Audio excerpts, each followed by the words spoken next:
and also quickly. I'm sharing the previous screen.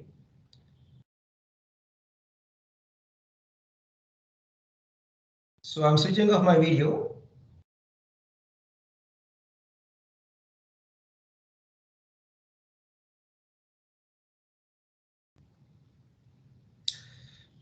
In the earlier class,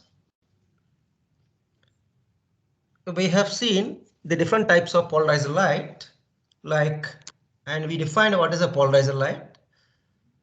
And also we looked at various types of polarized light, like unpolarized light is represented by a star-like structure having vibrations in all directions. And partially polarized light will have E vectors confined to some directions, not all. And linearly polarized light, or we call them as a plane polarized light, is having vibrations confined to a single plane, a vertical plane or a horizontal plane. And circularly polarized light will have E vectors vibrating at perpendicular directions and of equal amplitudes. So that gives you a circularly polarized light. And elliptically polarized is a combination of two perpendicular plane polarized lights or two plane polarized lights of unequal amplitudes. Okay, instead of saying two perpendicular, we say two plane polarized lights. Okay, instead this. Now we will go and look at what are the methods of uh, okay, producing a plane polarized light from an unpolarized light. We know that unpolarized light is represented by us light vectors having in all directions. So we represent this by taking, okay, this is a light vector vibrating, and this is also in this direction is possible, and light vector because it's vibrating and also rotating in all directions, we have E vectors like this. And this we call it as unpolarized light, which is symmetric about the direction of propagation. So we call it as unpolarized light. This is this. Now, how to get a polarized light? How do we get? Oh, so I'll see how to get a polarized light. That means it may be having vibrations in this plane, or maybe in this plane, plane perpendicular to you, or okay, something like this. Okay, so or maybe a partially polarized light having vibrations in the vertical plane like this, and also having vibrations in perpendicular plane like this. So how to get polarized light? This is the representation for a polarized light. Maybe circularly polarized also will get, but we'll see how to get first a plane polarized light. So I'll see first a plane polarized light. So to get this, we require devices. Those devices are called as polarizer and analyzer. Polarizer and analyzer. So polarizer is a device, okay, which converts unpolarized light into plane polarized light. A device that converts polarized light, I say unpolarized light, I say unpolarized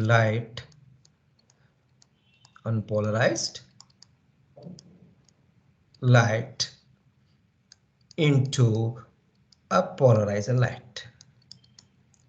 But we know that our eye cannot distinguish between a polarized light and unpolarized light.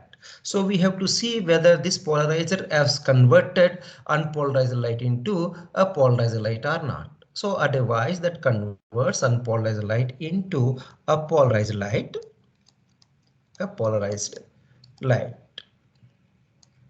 is called a polarizer. So you can take some naturally occurring crystals like quartz, okay, tourmaline, topaz, or you can have a uh, device called Nicol prism.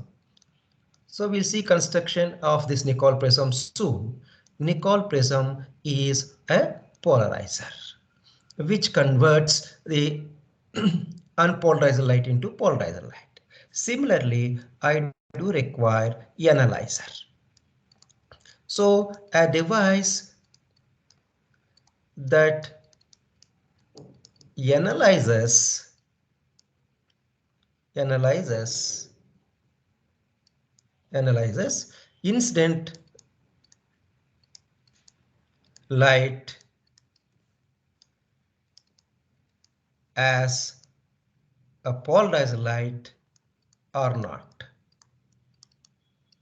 Polarized light or not. So we want some device. So therefore, we generally take, okay, a device called a polarizer or a Nicol prism. So the same Nicol prism can also be used as the analyzer, Nicol prism. So how to do this? We will see by a figure. I will draw here, suppose say unpolarized light is this, that is coming and falling on a device called a plane polarized light. So I suppose that I take here a device which we name it as a polarizer, and that polarizers are generally represented by this symbol. This is the polarizer, and the polarizer will have an optic axis. Okay, this is called optic axis or polarizer axis. This is the axis, and the polarizer, we call this as a polarizer. This is a crystal, okay, maybe made by a doubly refracting crystal. What we will see actually what is a polarizer and how to construct it. But we let us suppose that this is a polarizer and the light has incident on it, and we will see what happens to this light. The property of this device is to pass the light or transmit the light out of it only the E vectors which are vibrating parallel to its optic axis, and rest of them it will stop. Okay, so therefore what I suppose is that if I take this vector, yeah, all of you, are you able to see the shared screen? Yes, sir. Yeah, this is the vector which is parallel to its axis, which we call it as optic axis. But all of them, the remaining vectors like this vector or this vector, okay, in this one, or the vector which is perpendicular to it will not pass through it. Therefore, the property of polarizer is to pass the light vectors which are vibrating parallel to its axis. That means we will get light vector only like this out of it, only like this. So these vectors will be propagated, and therefore we say that the light has acquired the property of one-sidedness, or we say the light is having vibrations confined to this plane only. So this is a plane polarized light, plane polarized light. So that's why you can okay. Now use a polarizer to convert unpolarized light. This is unpolarized light into a polarized light. So that device we call it as a polarizer. But we know that our eye cannot recognize whether it is a polarized light or unpolarized light. Therefore, I take here another device to test whether the light is polarized or not. So for this purpose, I keep here another device, maybe something like this. Okay, this is the device I am taking. This is the device I have taken it. Okay.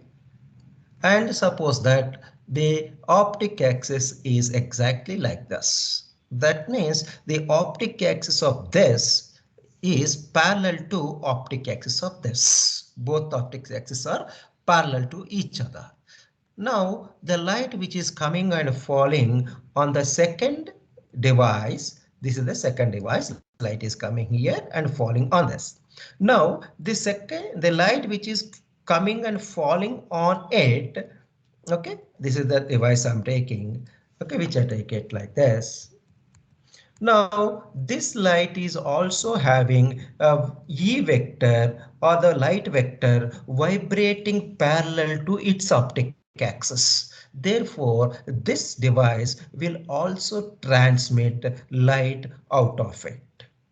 Therefore, what you have to do is you keep your eye here and see whether light is coming or not from the second device. If you are able to see the light coming out of it, that means, okay, we say that the light is polarized. But it may be unpolarized also because, okay, we cannot test directly like this. Therefore, I will test the nature of the incident light, whether it is polarized or not, by rotating this device. Okay, I will rotate it. This is a rotation.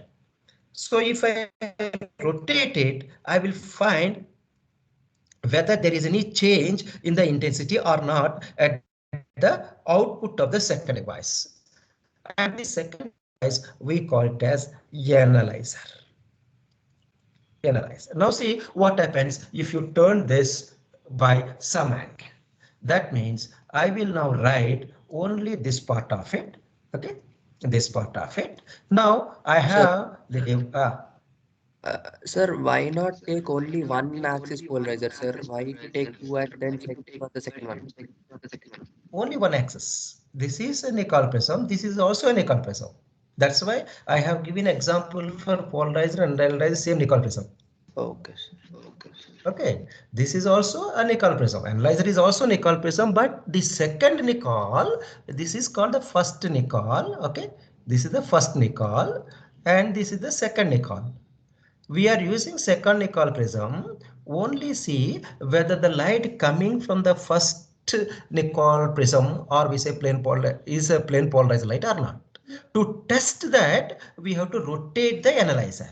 So I will now rotate the analyzer by some angle so that I'll see whether I'll get a light out of it or not.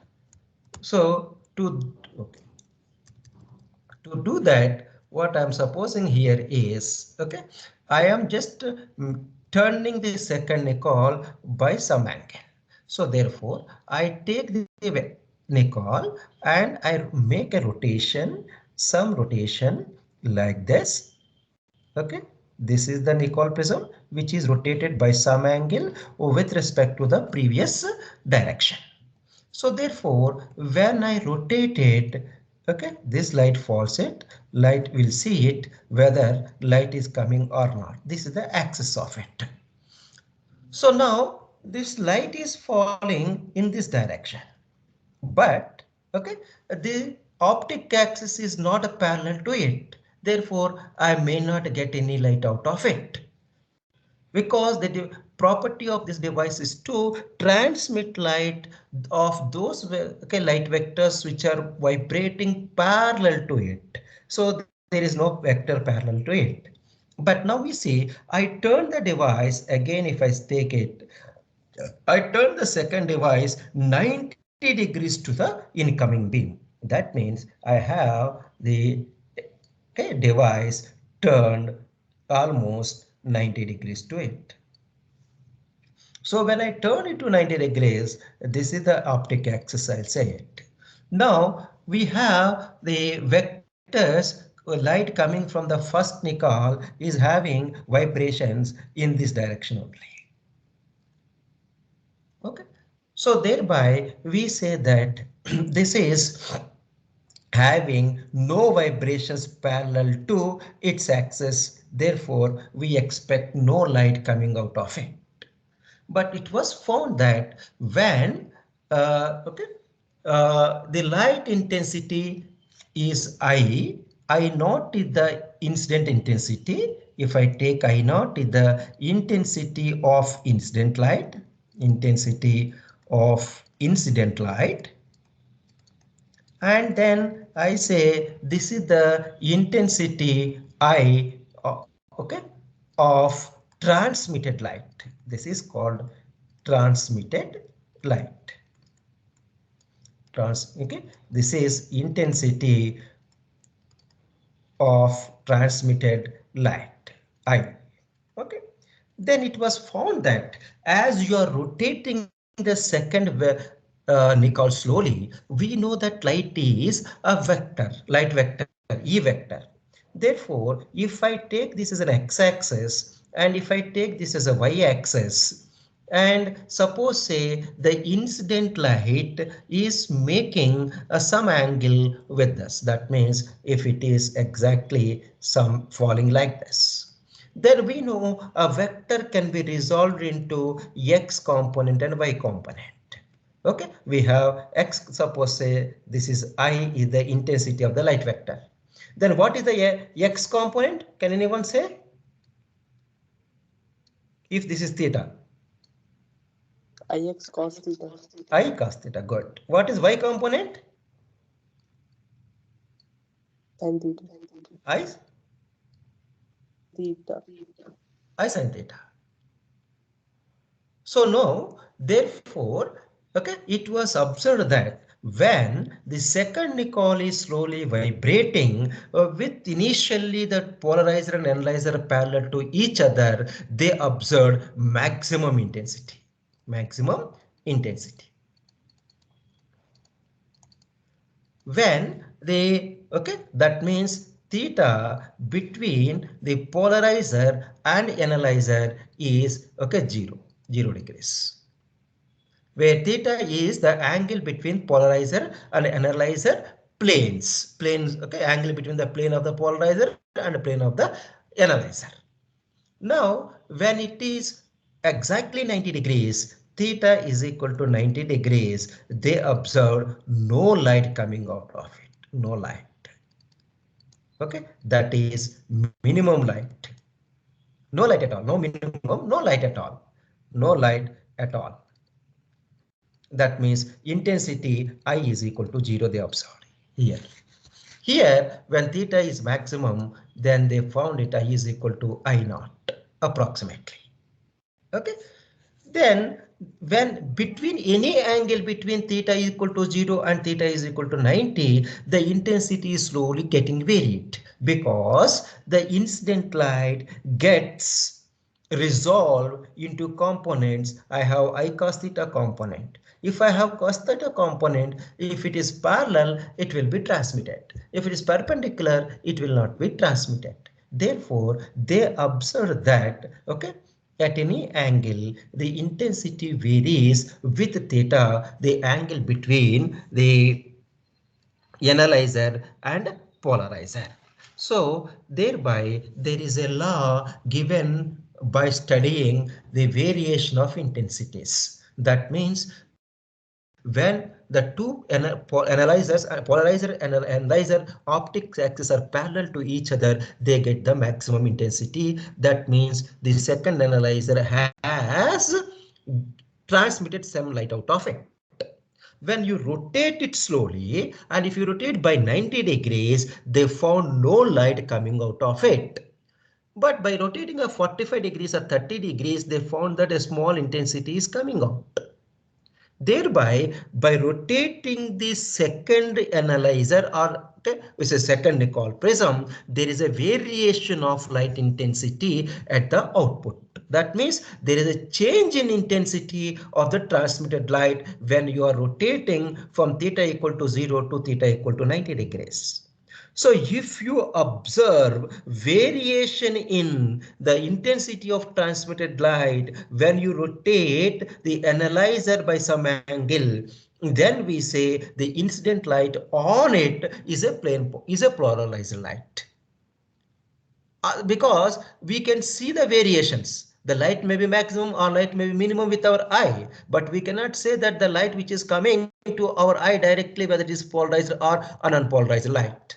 Therefore, the test is you should have a polarizer which converts the unpolarized light to polarized light, and this plane polarized light is made to fall on the analyzer, and analyzer gives the intensity all when you are rotating it. But you have to see that when you rotate it, if there is a variation in the intensity of the transmitted light, then only we say the incident light on the analyzer is apolarized. Therefore, a polarizer has converted the unpolarized light into a polarized light. Hence, okay, we have to see the rotating nickel helps us to give the change in the intensity of the transmitted light. Therefore, if this is the nickel prism, okay, which we call it as analyzer A, or I call it as nickel first nickel N1, and this is the optic axis. And if I take the second nickel, this is the second nickel prism, okay, and suppose say I call this as a nickel prism. Again, this is suppose I call this as not analyzer, I call this as a polarizer, I call this as an analyzer, and the optic axes are parallel. Theta is equal to 0 degrees. I call the second nickel, and if light exactly falls on this, okay, we're having axis parallel to it, this is the unpolarized light, we'll get a polarized light out of it. The light is polarized, and we'll get the light out of this also, because the theta is 0. Therefore, we have intensity. Intensity of the transmitted light is present. Intensity is present. Okay. Or if I take the same light now falling on the nickel, suppose it is falling on the nickel, and we have a plane polarized light here, and we'll see at the output when I turn this to 90 degrees. That means now I draw the nickels. We have a nickel here. This is the nickel prism. I kept it here. And this is again a polarizer. First nickel is always called a polarizer. Okay. And second nickel I keep it here. But this time I turn this nickel by some angle. So that angle is 90 degrees. I'll take it. So therefore, to draw 90 degrees one, okay, keep this as 90 degrees. If I put this and this, theta is equal to 90 degrees, then no light, no intensity. That means there is a variation in the intensity from maximum to no intensity by varying the angle between this theta and that theta. And this variations, when you rotate the second nickel, is varying as cosine of the square of the cosine of the angle between the polarizer and analyzer. This law of telling the variation of the intensity when the second nickel is varied is called as Malus law. So Malus observed the variations when the analyzer is rotated by some angle, and we call it as Malus law. Malus law. Now we'll see what is the Malus law statement. So Malus law states that, okay, the intensity of the plane polarized light, okay, when you take a plane polarized light are falling on an analyzer, okay. Now we give that, okay, this is the statement according to Malus, who has discovered in 1809 that the intensity of, which states, the Malus law states that the intensity, okay,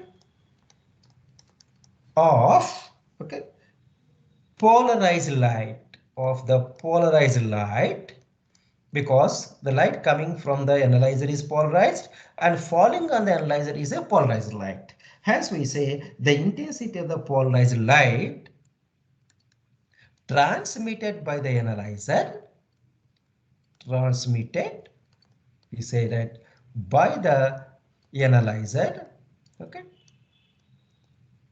So that is second nickel prism, or we call it as A analyzer, varies, where we are rotating, okay, varies as square of, as square of cosine of, okay, the angle, cosine of the angle, cosine of the angle between the polarizer and analyzer. But instead of saying between the angle between polarizer and riser, we say that the light is transmitted by the polarizer. Hence, this is called the plane of transmission of polarizer. So we say square of cosine of the angle between the plane of, because the polarizer is a device which is lying in a plane. We say the angle between the transmission plane of transmission of the polarizer and the plane of transmission of plane of transmission of the analyzer, transmission of the analyzer. So, but simply we talk about it's an angle between polarizer and analyzer, plane of transmission of, okay, the polarizer and the plane of transmission of analyzer. So here if you say this is the plane of the polarizer where we have kept it, this is the plane of the analyzer. Okay, hence the light is coming, intensity is there. Well, it is not there, therefore I say that I at any time that was passed, okay, by an angle theta is equal to I naught incidence intensity into cos square theta is Malus law, because we have Malus law as stated that the variation is square of cosine of the angle between the polarizer and the analyzer. Hence I have I theta. Let's take transmitted in theta. Here we supposed that I naught intensity of incident light we supposed here.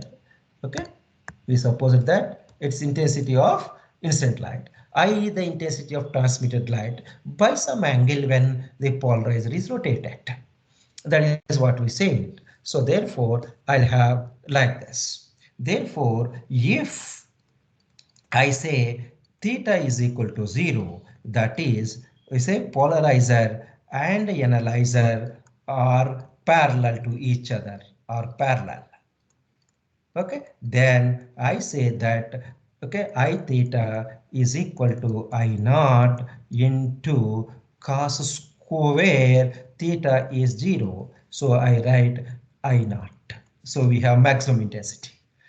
If I take, if theta is equal to 45 degrees, okay, that means the angle between P and A is, okay, is or at 45 degrees. Then I'll write I theta is equal to I naught cos square 45 degrees. So how much do you get? Anyone, can you tell? I not by 2. I naught by 2. Good. That means half of the intensity is only transmitted when you turn by 45 degrees. When it is 0, full light. When you turn by 45 degrees, only half of the light. So if I take theta is equal to 90 degrees, they are perpendicular. That is, the polarizer and analyzer are at right angles, or at right angles. Right. If they are right angles, the plane are not parallel to each other. That means in this plane, this is the plane. There is no vector vibrating in the direction to its optic axis. Therefore, it will not give you anything out of it. Therefore, I theta is equal to I naught cos square 90 degrees. How much do I get from this? The 0. Yes, 0. So no light. So thereby the important law, Malus law, which states that, okay, the transmitted light by the analyzer, okay, varies as square of the cosine of the angle between the plane of transmission of polarizers and the planes of transmissions of polarizers and analyzers. This law we call it as Malus law, which is of course an important law and maybe a short answer question. You can write this. Now, sir, but yeah, You told about getting I theta is equal to I naught into cos theta, no sir. How is it cos square theta? Cos square theta only. Here you see. What is this one? At the above triangle, no sir. You Yeah, have drawn a above if you triangle and see you it. have given. Now if you see it, here I have written the resolution of vectors only. In resolutions of vector, if I have a vector a bar, it is a cos theta and this is a sin theta. I don't have size squares. Followed? Yes or not? Now you see, this is Yes, sir. a, whatever I written is amplitude we call it as. You know, yeah, intensity is square of amplitude. Okay, I have taken some vector, for example, here, that's all only. That means here the amplitude along x-axis is a cos theta. So if I square it, I'll get I a square cos square theta. A square is nothing but I. So I'll get I a square cos. Followed?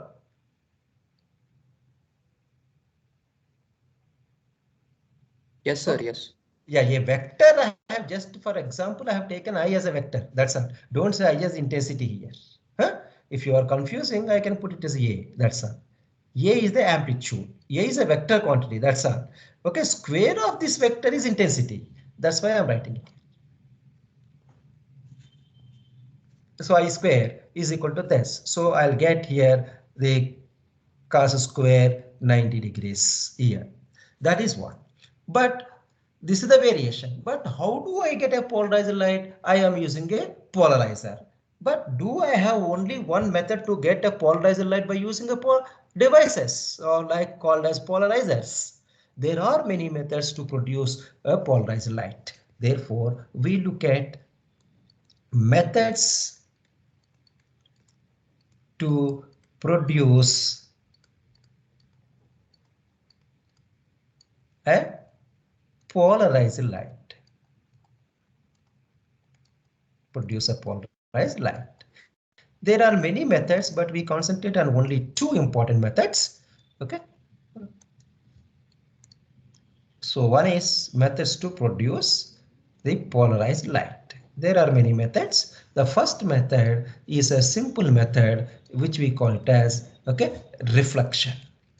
Just reflection, if you take it by reflection, any light that is falling on a surface like a glass plate, okay, it produces the reflected light. Okay, but not always with good degree of polarization. And second method is simply refraction. When a light is passing through a medium, a transparent medium like glass or water, it also gives the refraction. And third is we call it as dichroism. Dichroism, or it is also called as selective absorption. Selective absorption. That means some crystals, when light falls on it, they absorb selectively some light vectors vibrating in some directions and allow in some directions. So selective absorption we call it as. And the fourth method we call it as a double refraction. Double refraction.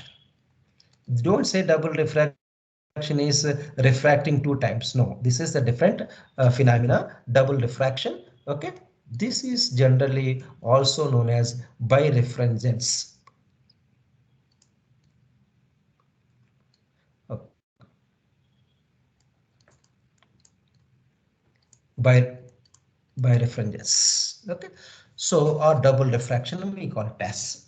These are the some of the important methods where you can get a light out of it, but also you can get by method called scattering. But these are not good methods to produce light. Reflection is of course somewhat a good one to produce a polarized light. Dichroism is somewhat difficult, but still you get it. Okay, double diffraction is a very easy and a reliable method to get a polarized light. Okay, so we'll see now one by one, not all, only the reflection and double refraction. We'll see the methods. So we will now look at first method. Okay, what how to get reflected. Okay, So we'll get polarized light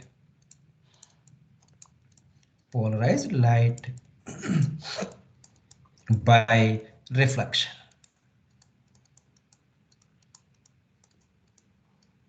So now we'll see how do I get this polarized light by reflection. To see that, I'll take a glass plate which is having a refractive index N1, and I make the light to fall on it, and get a part of it will be get reflected and part will be refracted. So for that I'll take a glass slab here. Suppose I take here a glass slab. I suppose this is the glass slab I am taking. Okay, I am taking a glass slab, something like this. This is the glass slab. Okay, otherwise I'll draw neatly. Okay, so when you take a glass slab, so I take this as a glass slab, and I suppose that a light is incident on it by some angle with respect to its normal. So I draw a normal here. I suppose that this is the normal drawn to this glass plate. Okay, this is the normal I will draw. Normal drawn to this. This is the glass plate. I say normal to this. Normal. And this is of course a glass slab I'm taking. A glass slab. And you know that the incident light, if you take the incident light, and that incident light is made to fall by some angle, this is the incident light, and I call this as a unpolarized light. Unpolarized light is coming and falling on it. This is the unpolarized light. So we say unpolarized. So this unpolarized light, I suppose, say, is incident by an angle called theta. We call it incident angle. Now we know that it is get reflected partially. This is the reflected light, and it also gets refracted by some angle. Suppose this is the refracted one. So this is the angle of refraction. I call it as 90 degree R. Okay. Now it was observed that the reflected light has vibrations. Okay, in some modes, that is a partially polarized light.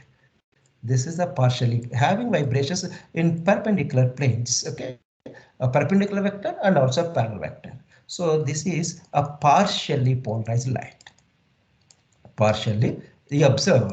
Okay, partially polarized light. And this is of course again a partially polarized light, but not that as partially as that of the case of one. This is the refracted light. Refracted light. So they observed that when the unpolarized light incident on a glass plate, glass slab, the reflected light is partially polarized, not completely polarized. Now they have done an experiment by changing this angle of incidence. They changed the angle of incidence. When angle of incidence is changed, the degree of polarization also starts changing. At a particular angle of incidence, they observed that the reflected ray is completely polarized. And that particular angle depends on what medium it is taking reflection. If it is a glass medium, then that particular angle at which the reflected light is completely polarized is different when the light is taking a reflection from a surface of a water. But the surface must be transparent. That is important. So thereby the degree of polarization, we call it as degree of polarization, it changes when angle of incident changes. As you are keeping on changing at a particular angle of incidence for a given medium, the reflected light is completely plane polarized. The angle of incidence at which the reflected light is completely plane polarized is called angle of polarization. So they observe this. Thereby, we have another law. Okay, that law is given by a scientist called Brewster. So we say now Brewster's law. Brewster's law, which states that okay, the okay, we'll write it as the reflected light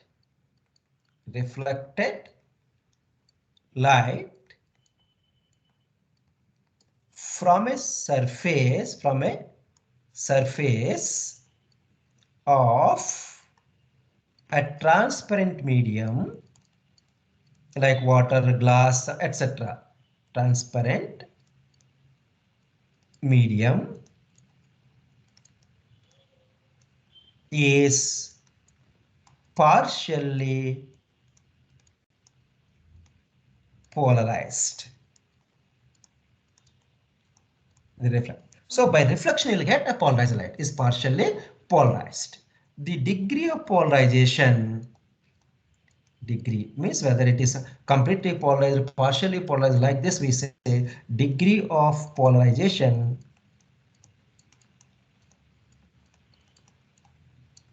depends on the angle of incidence, angle of incidence, whatever you take incidence for a given medium. Means if the medium changes, the angle of polarization also for a given medium. So it was observed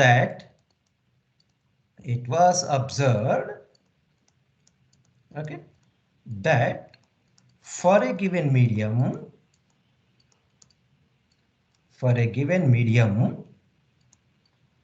the reflected light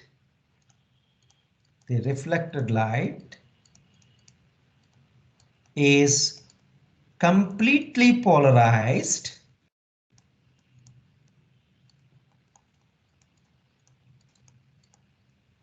for a certain angle of incidence. Means we have you change the angle of incidence for a certain angle of incidence, whatever the incidence you take for a certain angle of incidence, called angle of polarization. Angle of polarization. So that means if theta is equal to P, where P is called angle of polarization, that is theta is the angle of incidence. If I suppose theta is equal to P, then this light is completely polarized. Hence, we now show and draw another figure here to state the Brewster's law. So I will now take a glass plate. Okay, this is the glass plate I am taking, and suppose say okay a transparent glass plate. This is Sir, the one glass. Yeah. part, sir. It was observed from that.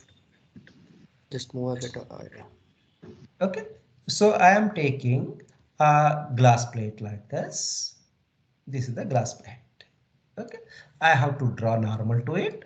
I draw a normal to this. This is the normal drawn to the surface. Okay. This is the normal I have drawn. This is the normal. Okay. And this is the glass slab or glass sheet I am taking. Now this light is made to incident on it at an angle. This is the light that is falling here, but this light is a unpolarized light. This is the unpolarized light representation. This is the unpolarized light, and this angle I am calling theta now is equal to P, that is angle of polarization.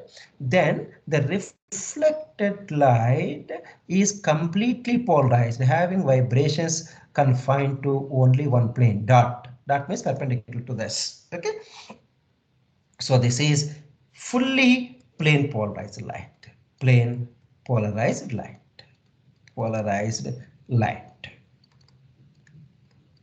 And this is the transmitted light, which is of course having vibrations in different planes. So still it is not polarized. This reflected light is not polarized.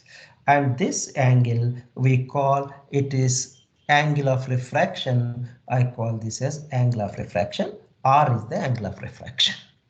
But the Brewster observed that the reflected light will be a plane polarized only when the angle between reflected light and refracted light is 90 degrees. That means when R plus P, if I take R plus P, this is P, this is R, okay? If I take it, R plus P is equal to 90 degrees because by according to laws of reflection, if the reflected angle of reflection and angle of this should be the same P, okay? And they should lie in the same plane. And therefore this angle, okay, R plus P must be equal to 90 degrees. You found it. So when the reflected light, this is actually reflected light, this is what we are taking is refracted light. Refracted light. If the angle between them is 90 degrees, then the reflected light is fully plane polarized. And then Brewster law says that, gives here, okay, Brewster's law states that the tangent, I mean tan, okay, the tangent of angle of polarization, angle of polarization. Here, angle of polarization is nothing but a specific or certain angle at which, okay, angle of incidence at which the reflected light is completely plane polarized. So the angle of polarization P, I call it as P, angle of polarization P is numerically equal to the refractive index of the medium. Refractive index of the medium on which the reflection is taking place. This medium, okay, this is the medium I'm taking. Refractive index of the medium. It is not that from where the light is coming, where it is reflection is taking place. Reflection, okay, reflection is taking place. Okay, refractive index of the medium. That is, you can say the refractive index, if I say mu is the refractive index, I write mu numerically equal to tan of P, and I call this as equation number 1. This is called as Brewster's law. Mu is equal. Thereby, if you could able to find out the angle of polarization, then you can find the refractive index of the medium. Or if you know the refractive index of the medium, then you can find the angle of polarization. So for that purpose, if you take air and glass, reflection at glass, then for this, P is approximately equal to 57 degrees. Okay, for air gas interface, if the reflection is taking place at this. But now we have equation 1 here, but we know Snell's law. Yeah, rule number 59, can you tell me Snell's law? Ratio of Ah. incident Hmm. sin A by sin R. Yes, sin A by sin. What is sin A by sin R? Mu is equal to sin A by N1 to by N2 is sin A by sin R actually. That relative refractive index mu will take it sin A by sin R. Here sin I is nothing but angle of incidence. So angle of incidence we made equal to P. Then only I'll get plane polarized light. So therefore I write it as sin P by sin R, because here theta is the angle of incidence is equal to P for complete polarization. For complete polarization. Complete polarization of light. Okay, therefore I am taking this and you call this equation number 2. Okay, so now I'll write the equations like this. We have mu from equation 1 is tan P. From equation 2, the same mu is sin P by sin R. So I equating equation 1 and 2, I'll write tan P is a mu is equal to sine P by sine R. Thereby, I can write tan P as sine P by cos P is equal to sine P by sine R. Therefore, I write this as cos P is equal to sine R. Okay, can I write like this? Or I write sine R is equal to, I write it as cos P, which is nothing but sine of 90 minus R. Is it okay? Shall I write like that?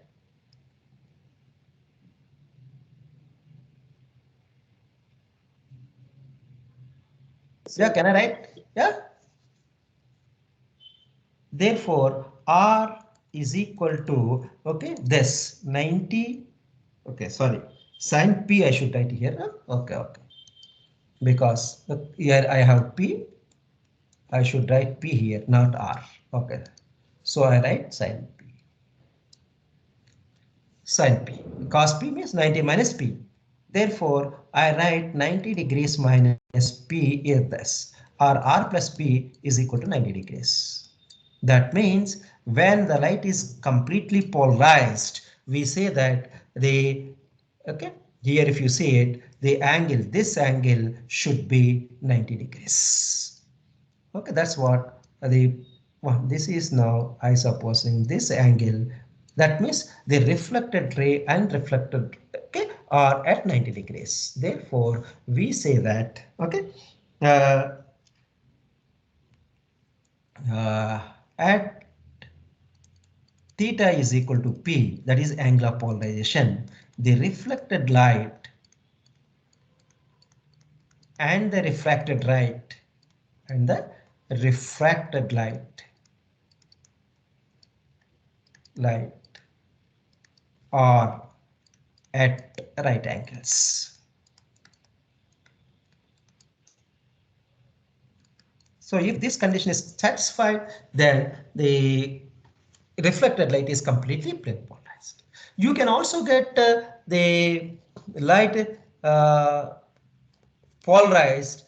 If you see this one, okay, if I keep one glass plate, the light which is refracted is actually partially polarized. If you put another glass plate down, this is further gone. If you put another glass plate, some more actors will be removed. If you put like this many glass plate called stack of glass plates, stack, okay, then finally the reflected light will have only one vibrations like this. So by refraction also you can get the reflected light, but we have to use stack of not just a single one glass plate. A single one glass plate, the refracted the ray will lose only few vectors. And if you put one or two, three, four, five slabs, then some of the vectors may be removed, and finally we have only one vector vibrating in one particular two up given plane. Then you'll get the polarized light by refraction also. This is by reflection what we have seen.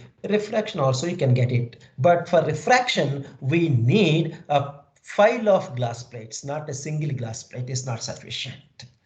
Okay. So therefore, okay, polarized light, if I take it a polarized light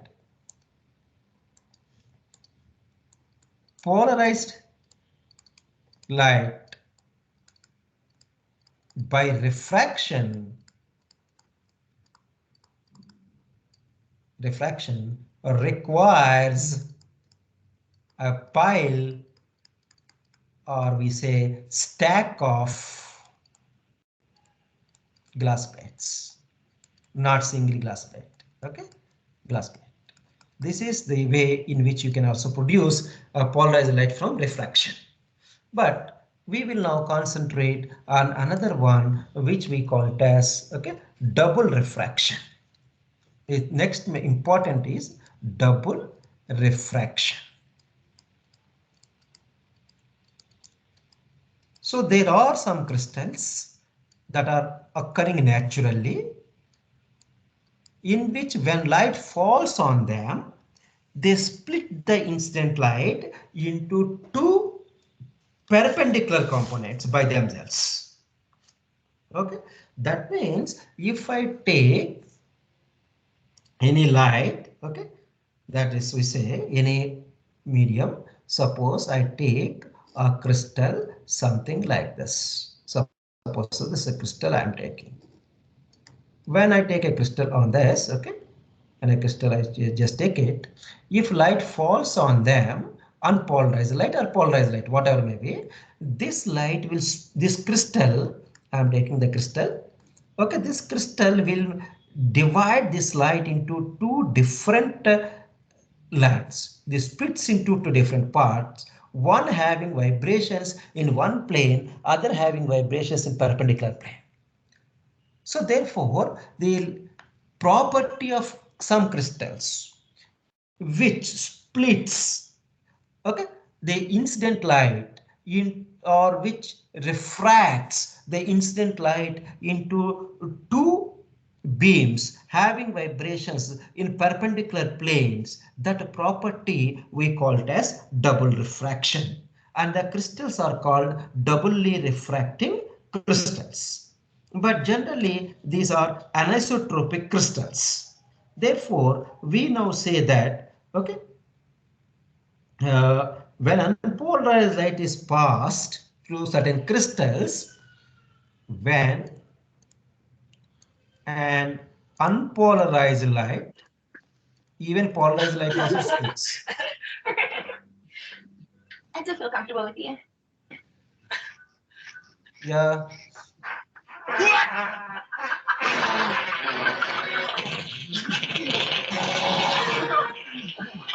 Unmute yourself.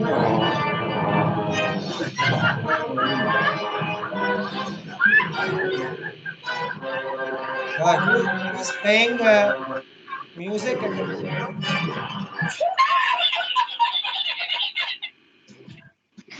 Introducing my happiness.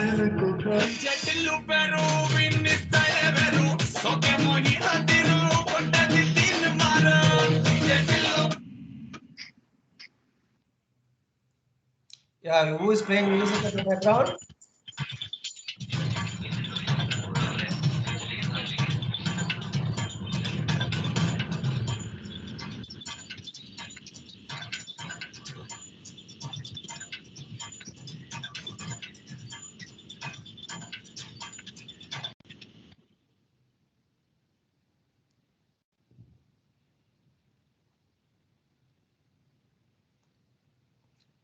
So somebody is causing a disturbance to the class. Now we will define what is a double refraction. So when unpolarized light is incident, okay, we will see this in the next class. We'll see some extension to this. When an unpolarized light is incident, if you take on some crystals, means not all crystals, only some crystals. So what are those crystals? We will see them later. Okay, so we will now see that some crystals, when an unpolarized light is incident on some crystals, it crystals, they split, they split, or we say, or refract, refract into two rays, or we say two rays. This property we call it as double refraction. Now in the next class we'll see how to get a doubly refracted crystals and or polarized light, and what are doubly refracting crystals and what are their properties, and what are the different types of doubly refracting crystals in the next class. Yes, so this is the one of the important method to produce doubly refracting crystals. Okay. Yeah. Now, okay, if you have any doubts, you can ask me. Otherwise, we can stop the class here. But before going to end this one, okay? Hmm. Anyone, can you tell me within a minute what the gist of this class? Roll number 56,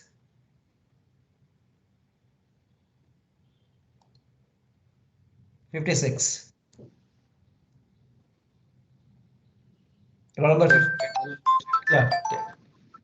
Can you sir, tell me? yes, Yeah. sir. Before previous class, one second, sir. Previous class we have learned about types of polarized light now, sir. Now Yes. we want methods to find this polarized light to convert the unpolarized light into polarized light. First, we Hmm. have seen with axis polarizer, Yeah. which is given by law Malus law. Then Hmm. we have find other methods like reflection, refraction, dichroism, which are not accurate, but we use Hmm. them. So it is by polarized light by reflection. We call it as Brewster's law, where Yeah. theta is equal to P, Hmm. by which the angle, by that angle we can get perfect polarized light Yes. Correct. by many number of stack of glass slabs. Yeah. Then we have That is proved by theta is equal diffraction. to Hmm. yes, sir, by Yeah. diffraction. Hmm. Then we have known about double refraction. You Hmm. have given a statement and then it's done. Yeah. Right. Good. Okay. Good, Kaushik.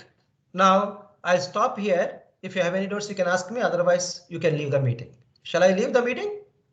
Sir, in afternoon session, again we have AP class, sir. Yeah, I will solve some problems based on these two, the Brewster's law and Malus law. Will solve some problems. By may not be for 1 hour. I'll take a half an hour to 40 minutes. Sir, then you will post today mornings and afternoon Yeah. notes at a time. Yes, at a time I'll post. Okay.